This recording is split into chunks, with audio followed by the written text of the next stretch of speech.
Hello, and welcome to another conversation on Bournebrook Magazine's YouTube channel. We've had some good responses to some of our previous discussions and would love to carry on getting these out, so let us know if there's anybody you want us to interview and we'll get in touch with them. I'm Michael Curzon, Bournebrook's editor, and today I'm delighted to be talking to William Clouston, who's the leader of the SDP, and Rod Liddle, who's a member of the SDP and also a journalist and author. We talk about the SDP's new Charter for Academic Freedom, about the wider debate around free speech, as well as the SDP and where it fits in the wider political culture. I hope you enjoy it. Well, thank you both for agreeing to do this then. We are in lockdown, but I thought we could at least pretend that we weren't for at least 20 minutes and talk about something else, because that's all we're hearing about on the news at the minute. And I was interested in the document which the SDP released recently, the Charter for Academic Freedom.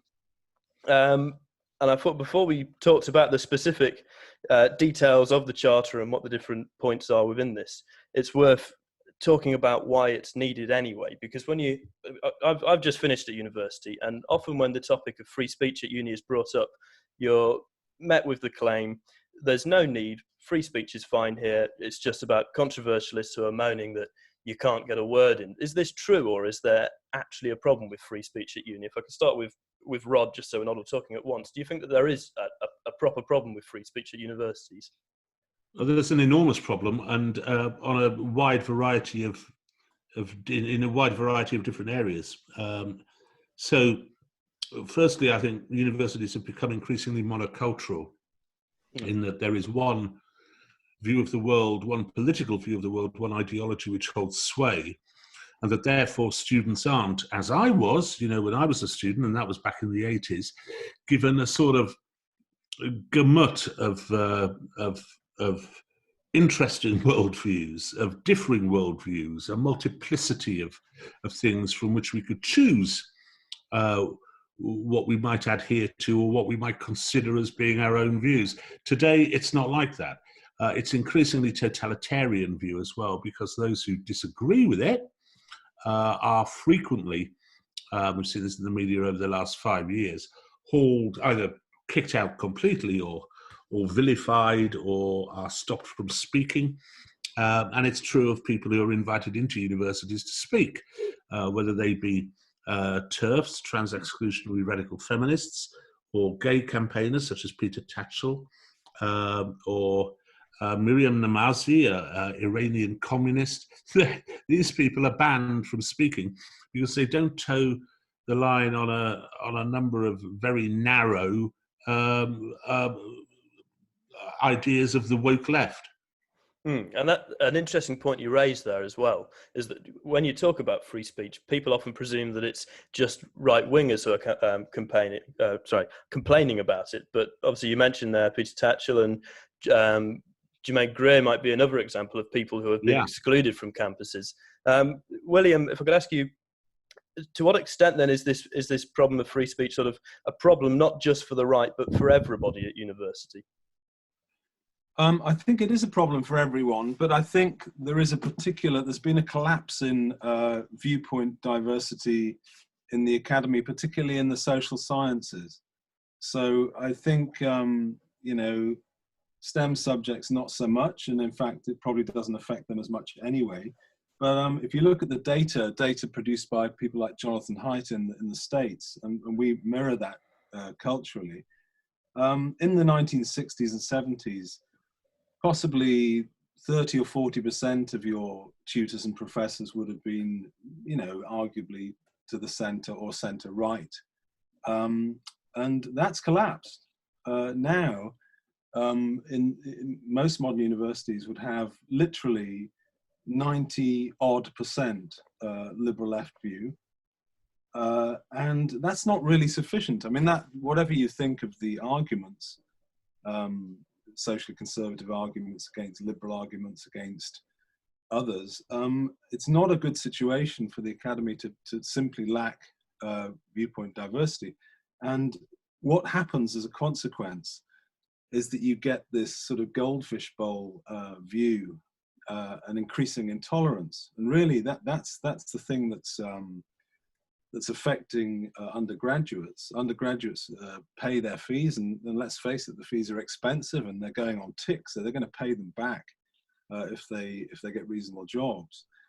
And they're not being given what they ought to be given, which is the full, as Rod said, the full gamut, the full range of viewpoints. And certainly in the social sciences, it's not as if you can argue that traditional conservative viewpoints aren't worthwhile. I mean, we've sadly lost Roger Scruton recently, but how could you argue that it's not worth reading Scruton from any point of view at all?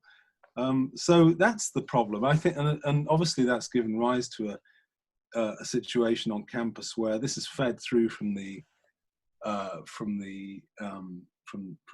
professors and the tutors through to the undergraduates, and more generally because our cultural institutions lack viewpoint diversity as well. That basically people have lacked confidence to even state an alternative view. And that's a desperately unhealthy situation for a society to be in. I mean, no debate is no way to run an open democratic society. So it is a problem needs dealing with.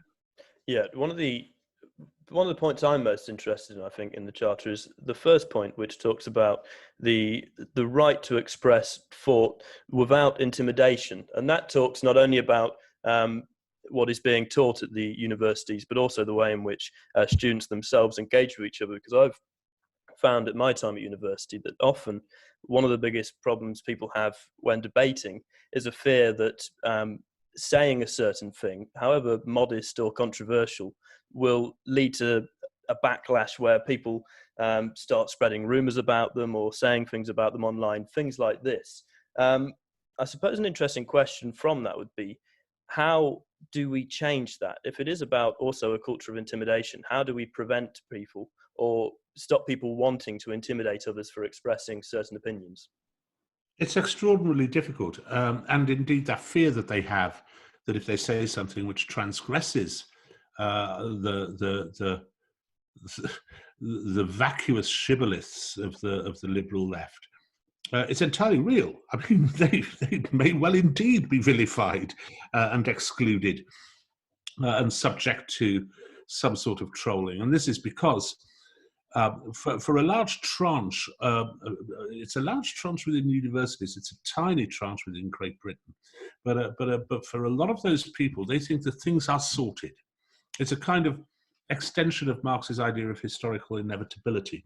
They think that it's all been sorted and that it's kind of scientifically sorted and objectively true, and so that it cannot ever be gainsaid.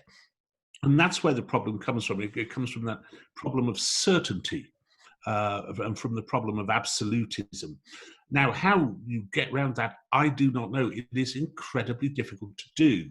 I mean, over the last 30 to 40 years, probably 40 years, somehow this intolerance of differing opinion has managed to root itself not merely within universities, but also within what I would call our liberal elite and what John Gray calls hyperliberalism. It's a kind of hyperliberalism which is very much illiberal and doesn't have anything in common with the liberalism which, as British people who remember John Stuart Mill would know before, indeed it's antithetically opposite to that. How you change it, I don't know. I would fine universities if they don't have diversity of opinion. I think it should be written within their charter that there has to be a diversity of opinion taught. And I think that also any students who feel vilified, excluded, bullied, punished, simply because they state their point of view, should have the right, without question, to ensure that that stuff stops immediately. And that the people who do it are punished, because short of a revolution within our elites, of which the universities are but one, it's very difficult to see how you change it. I think one of the most worrying points of this as well is that we're talking about people at university, and now we're talking about people being intimidated against debating.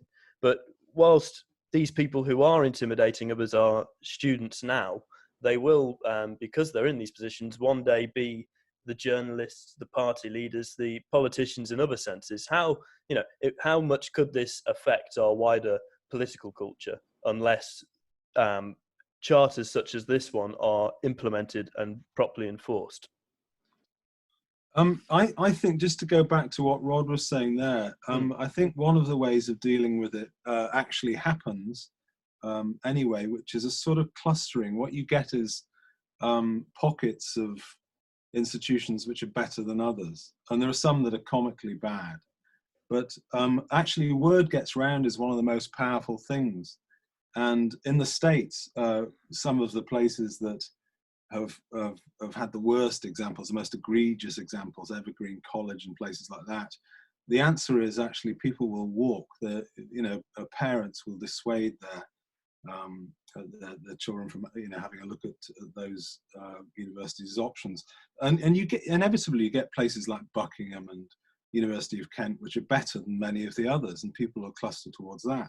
But I think the biggest thing we need to challenge is this really infantile goodies and baddies narrative.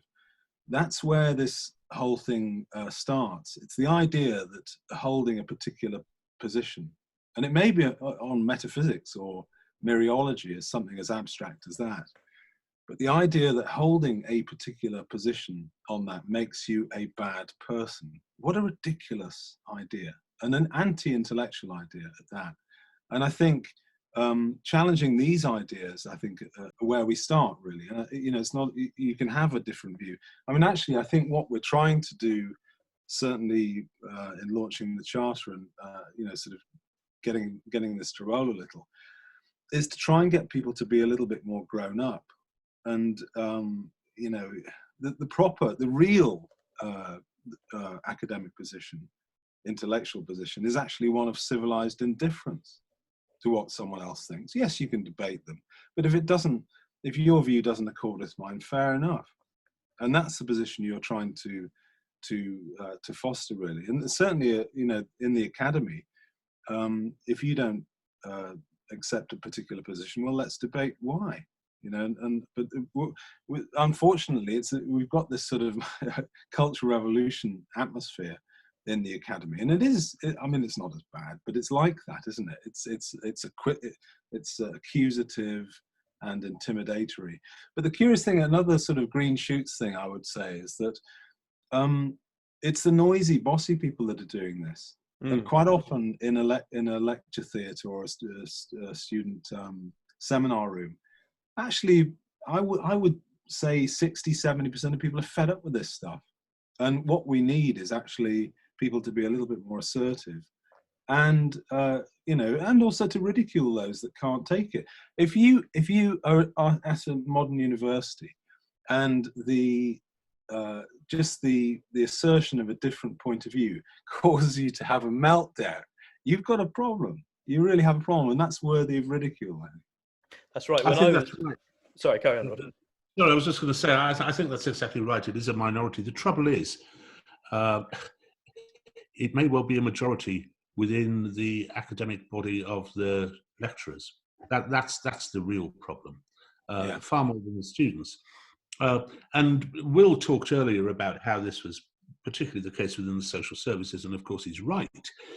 It's particularly true of sociology, gender studies, and all those victimhood studies which we now have as university courses, and of course the provisional wing of sociology, geography, which used to be very different.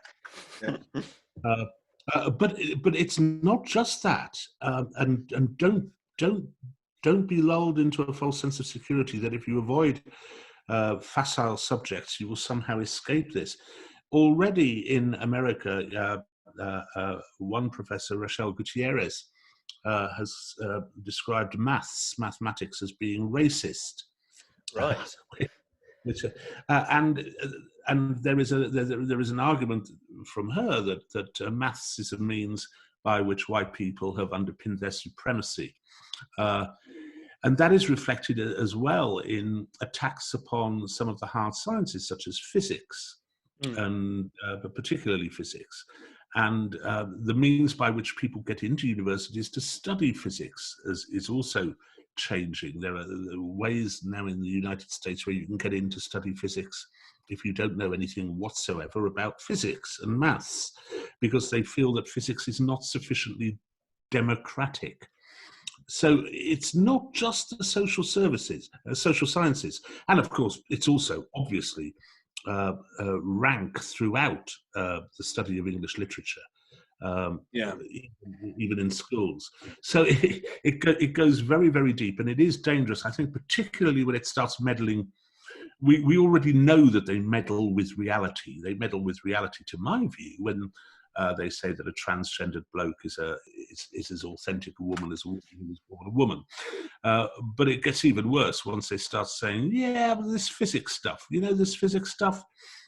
it's all a bit anal and conservative, isn't it? I don't need a more intuitive approach to physics. And that is what some people are saying. We need a more intuitive and pastoral approach to physics, which, is, I think, mentally disturbed. That's crazy. It's crazy. Where did this come from? It all follows, doesn't it? It all follows the line that because this is a problem. I've mentioned this before, that once you begin, for example, the transgender issue, I don't think there are many people in the country at all, perhaps 1%, who would go along with the current idea, which is supported by government, supported by the liberal elite, supported by universities in the NUS.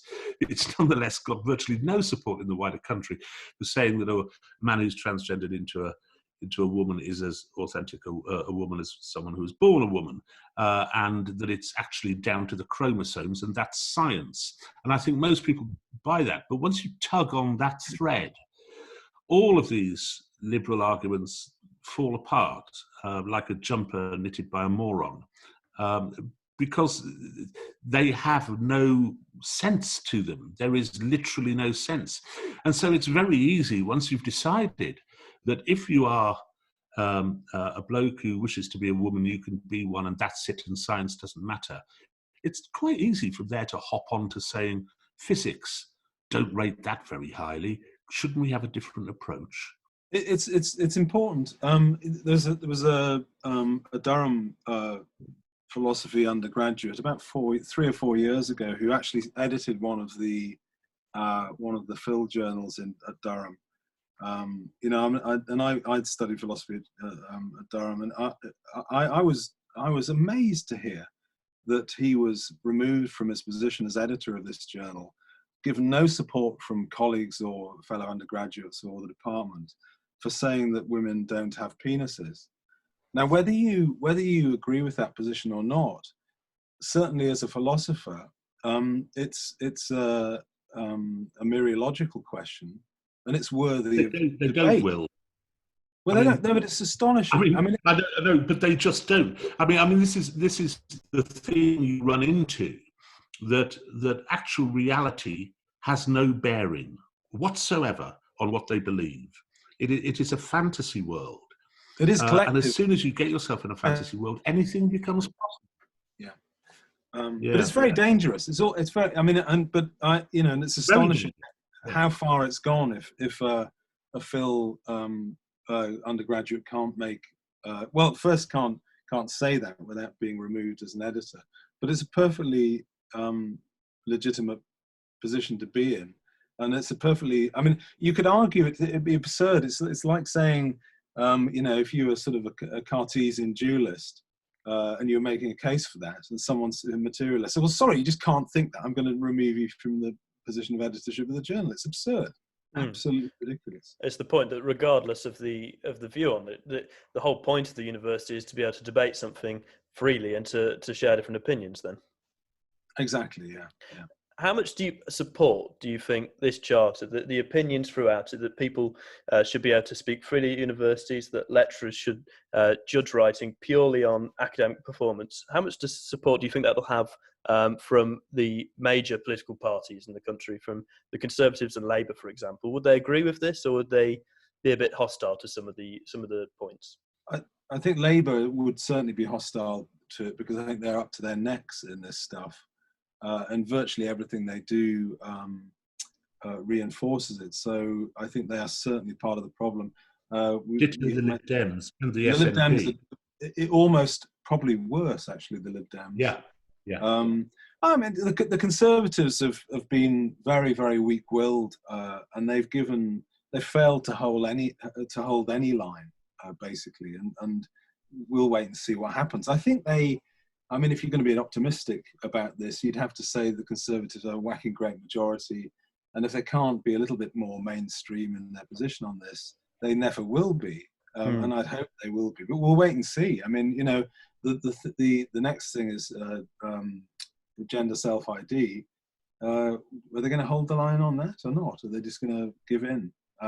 Won't hold our breath, but we'll wait and see. I mean, as you know, the Conservative Party isn't terribly conservative. I mean, I think Will's dead right.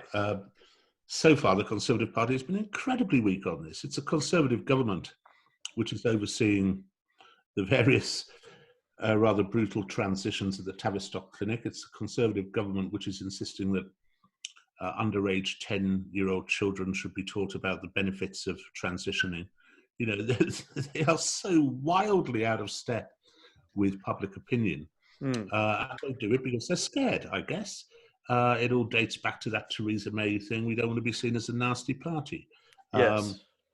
Which I think is where it comes from.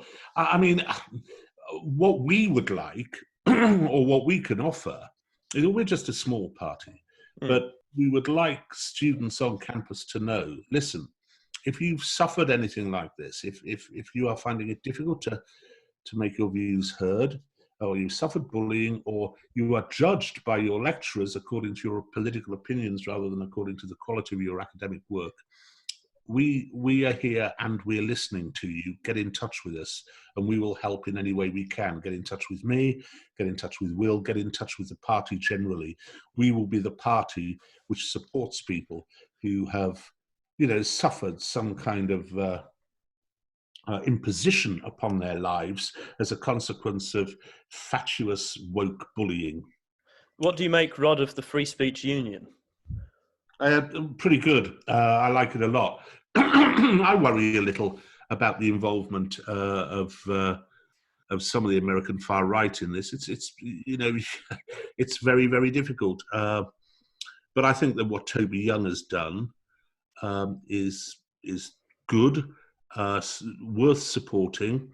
I've signed up to it and donated some money to it. And I think, yes, it goes hand in hand with what we're doing.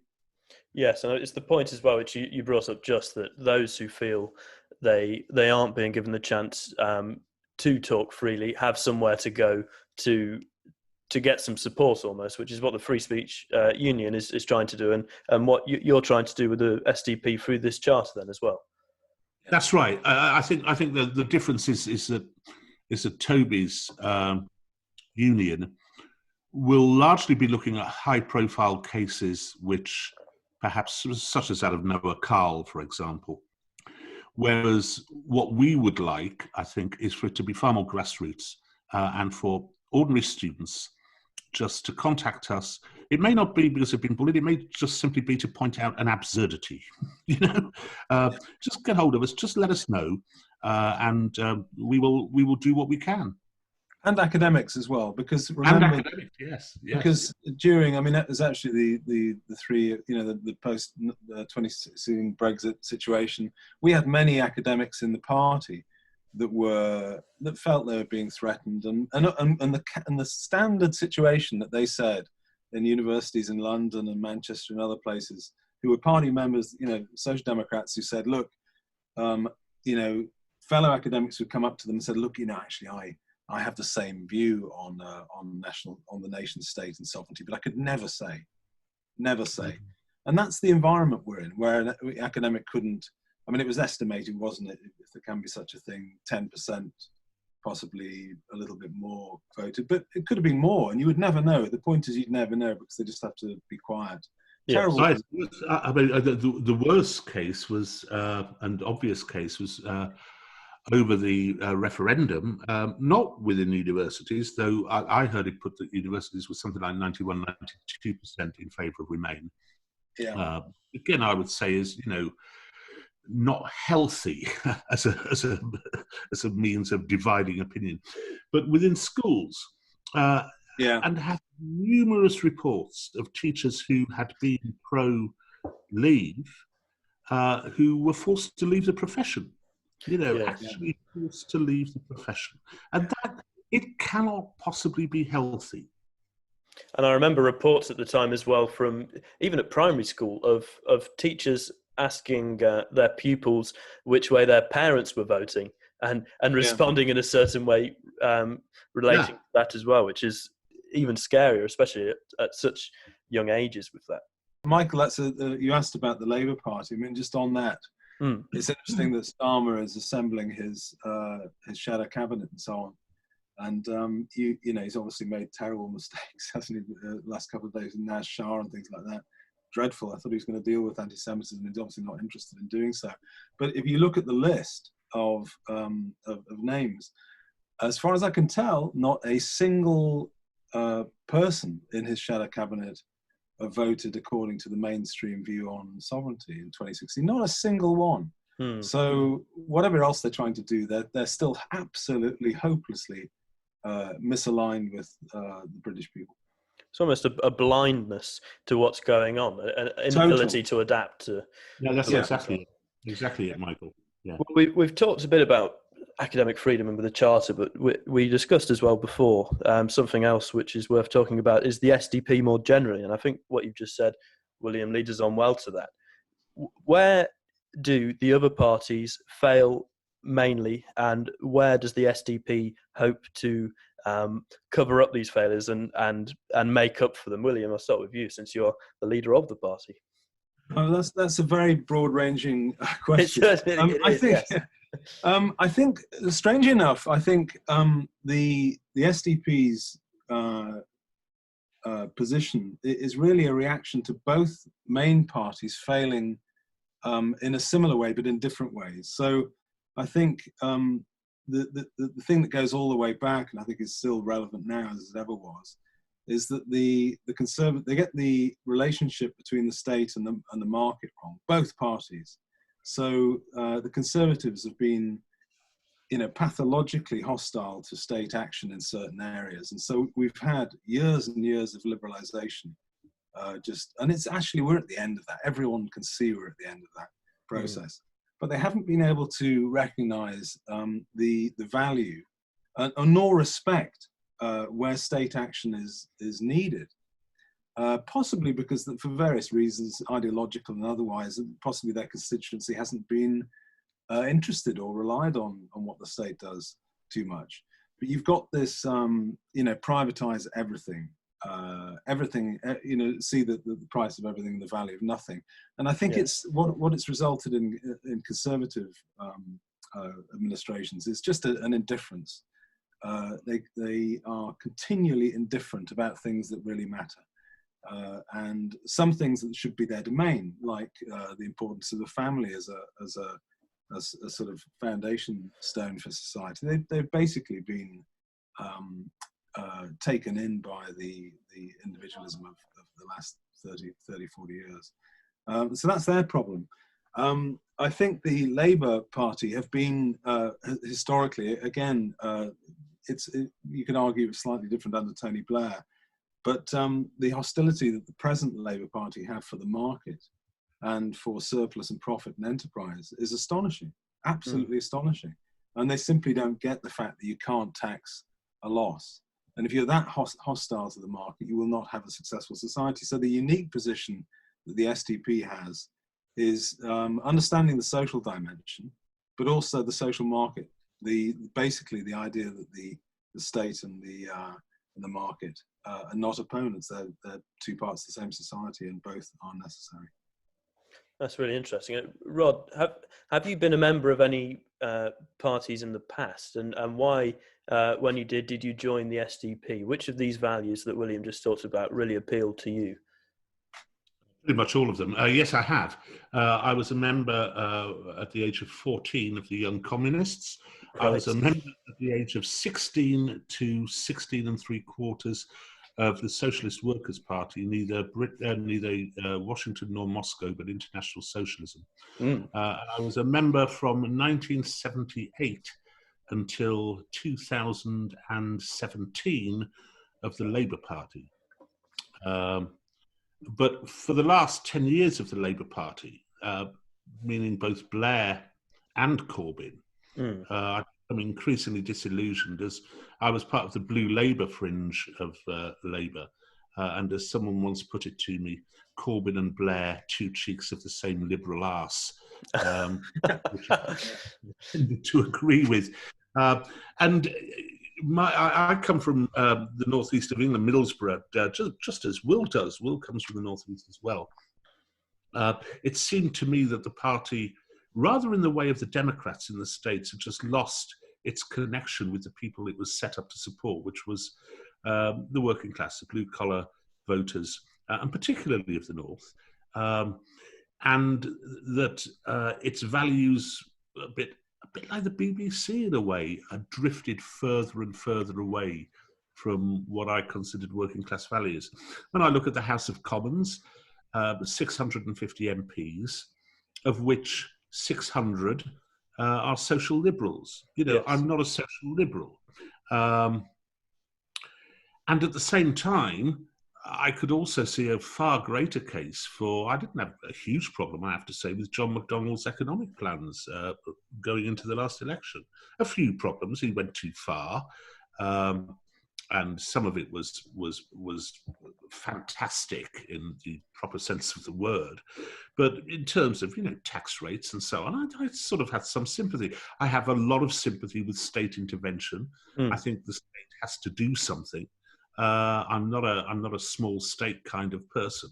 So when I read the SDP's new declaration written by Will, and I think Kevin, was it, Will? It was a few people chipped in, yeah. I mean, it was 5 or 6 people. Some quite well known and are anonymous, but you probably work out who it is. But yeah, well, it just resonated immediately, And I'm someone who has always revered John Gray, and this seemed to be John Gray turned into a political party. It's a shame we don't actually have John as a member.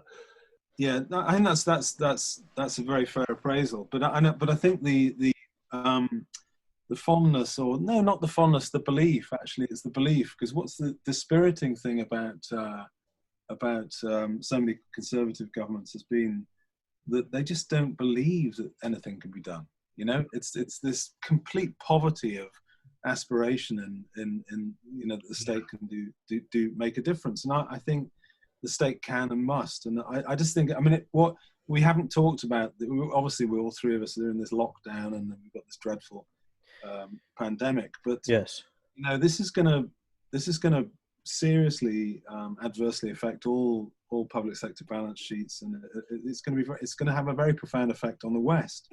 But whatever you think of what's happened in the past, the answer is not more of the same. I mean, the model has deindustrialized our countries. It's been indifferent to who produces what and where they produce it. Yeah, and this is everywhere. I mean, we've got a new Agriculture Act, which is going through at the moment, and quite rightly, it's given greater emphasis to environmental concerns, and I think that's all to the good. But actually, they need to think about food security as well. And some of the things that we talk about are considered quite old-fashioned, but actually, they do have widespread support among the public. I mean, another thing we need to think of in a macro scale is to look at how much we import.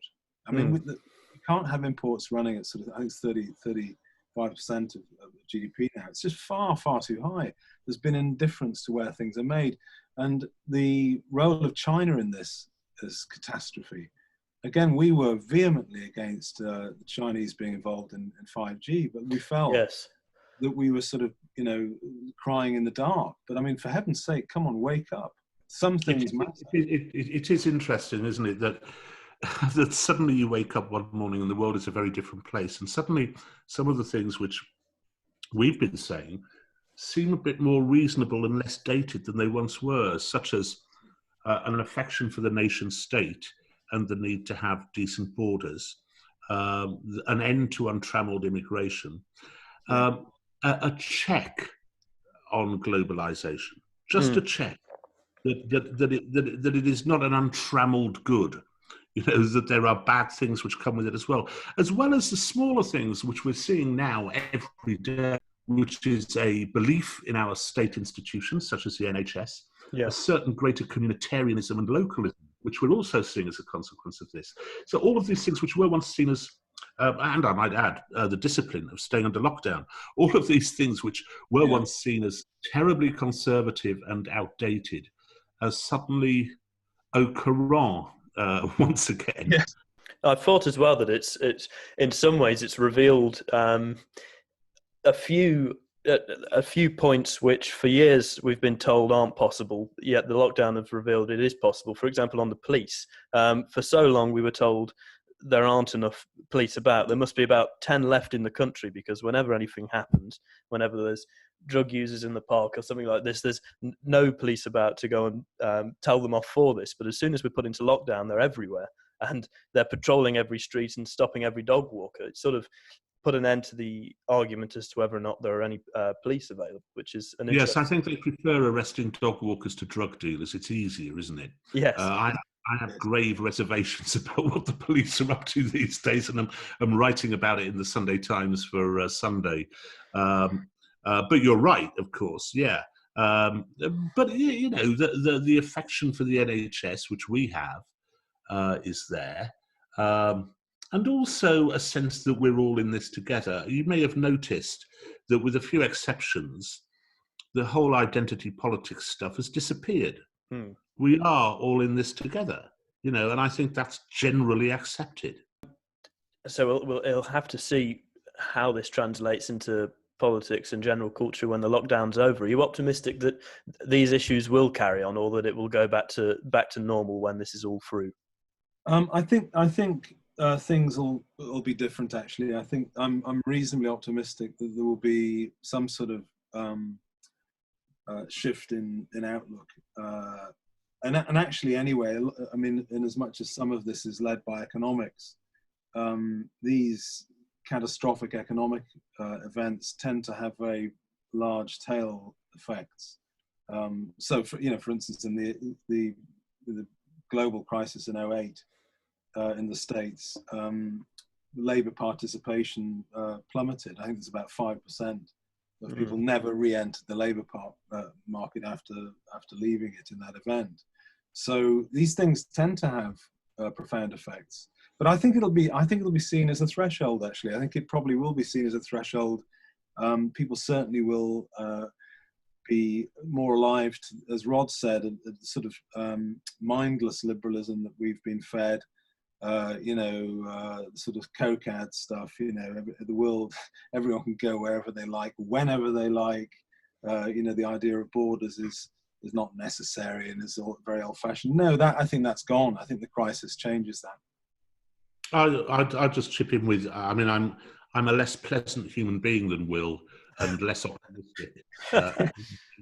And I suspect that people will be flying off to piss in the streets of Ayia Napa within 2 months of the lockdown being lifted. However, in a deeper sense, if you remember 2008, if you remember the time before 2008,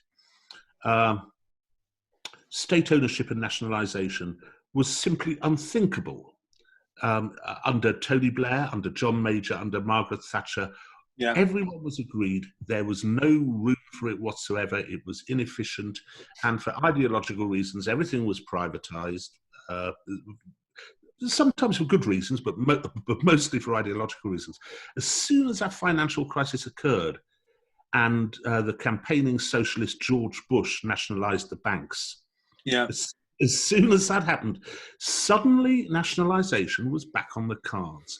And you now have a state where a large majority of us wish to see, for example, our rail services in public hands and our utilities in public hands, which would never have happened without that crisis, I don't think. So things can change. Yeah, I think that's a good optimistic note to end on with the politics side. I'm very glad that this has worked, because we've been we've been using the technology, which we haven't been. It sounds like we're all useless at technology anyway. But I thought if we could ask a non-political question to end. It seems like we have got a bit more time to be spending in the lockdown. It doesn't seem completely unlikely that it's going to be extended.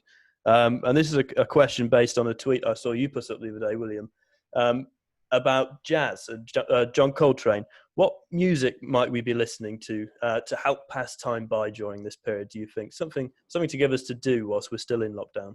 Well, I'm just going to say what I've been listening to today, which is pretty. I listen to jazz every day, pretty much. But this morning, I was listening to Constant Lambert, Right. a 1924 piece, Pomona, very good, challenging. And I think actually now, as we've got the time, let's listen to things that are a little bit more difficult, and require a few listens before it gets through. Mm. And Rod, let me contribute the precise opposite, and that we should listen to things a little less difficult. I've been listening to a lot of minimalist stuff, and especially a new album out this week by the Revolutionary Army of the Infant Jesus, a weird Liverpool collective which do wonderfully, a bit like Arvo Part and Niels Fram, very quiet, meditative stuff. But at the same time, I've also been listening to Sturgill Simpson's gut-busting ZZ Top style country album, which is fabulous. I think, yeah, that and reading. It's a good time for reading. Yes. Yeah. We've been forcing our 14-year-old daughter to read right-wing books for a few months. Oh, very good. Yeah. She'll get in trouble when she gets to university then. She'll be, when she gets back to school, she'll be sent home, I would imagine. There'll be some sort of code, Rod. She'll be able to sort of, indicate that she's sound in some way. Yeah, whilst wearing her Cecil Rhodes T-shirt. There you go. What a point to end on. Thanks for both very much for your time. I really appreciate that. Kind, thanks for the invitation, Michael. Join us for another conversation on Bornbrook's YouTube channel soon. Thanks for being here today, and if you want to check out any of our print publication or online writing, find our website at www.bornbrookmag.com. Thanks.